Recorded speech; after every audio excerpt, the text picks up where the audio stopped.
जागतिक तापमानवाढ, वाढती व्यसनाधीनता, किशोरवयीन मुलांच्या समस्या या प्रश्नांबाबत जनजागृती करण्यासाठी कोल्हापूर जिल्ह्यातील 800 माध्यमिक शाळांमध्ये 1 ते 7 जानेवारी या कालावधीत जनस्वास्थ्य अभियान राबवण्यात येणार आहे. जनस्वास्थ्य दक्षता समितीच्या वतीनं ही माहिती देण्यात आली. जिल्हा परिषदेचा माध्यमिक शिक्षण विभाग आणि आरोग्य विभाग यांच्या सहकार्यानं हे अभियान राबवण्यात येणार आहे. 1 जानेवारीला जनस्वास्थ्य प्रतिज्ञा घेतली जाईल.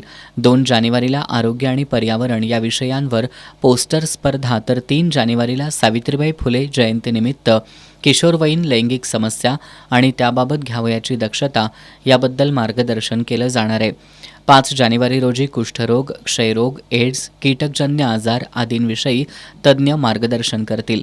6 जानेवारीला शाळांच्या परिसरात स्वच्छता राबवण्याबरोबरच विद्यार्थ्यांना घरातील कचऱ्यापासून खत निर्मिती, फळझाड लागवड, टेरेसवरील भाजीपाला लागवड, सांडपाणी पुनर्वापर, सौर ऊर्जेचा वापर, टाकाऊ अन्नपदार्थांपासून बायोगॅस निर्मिती, रेन वॉटर हार्वेस्टिंग, ध्वनी, हवा, जलप्रदूषण, वाहतुकीचे नियम याबद्दल प्रबोधन केलं जाणार आहे. 7 जानेवारी रोजी व्यसनांबाबत जनजागृती करण्यासाठी शाळेजवळील प्रमुख रस्त्यावर 4 ते 5 या वेळेत मानवी साखळीचं आयोजन करण्यात येणार आहे. त्याचबरोबर अभियान काळात सायकल फेरी, पथनाट्य आदी उपक्रम आयोजित केले जाणार आहेत. या अभियानातील आदर्श शाळा, आदर्श शिक्षक, कार्यकर्ते आणि पोस्टर स्पर्धेतील विजेत्यांना सन्मानित केलं जाणार आहे. या पत्रकार परिषदेला समितीचे अध्यक्ष दीपक देवलापूरकर, सुधीर हंजे, अजय अकोळकर, लतीफ शेख आदी उपस्थित होते.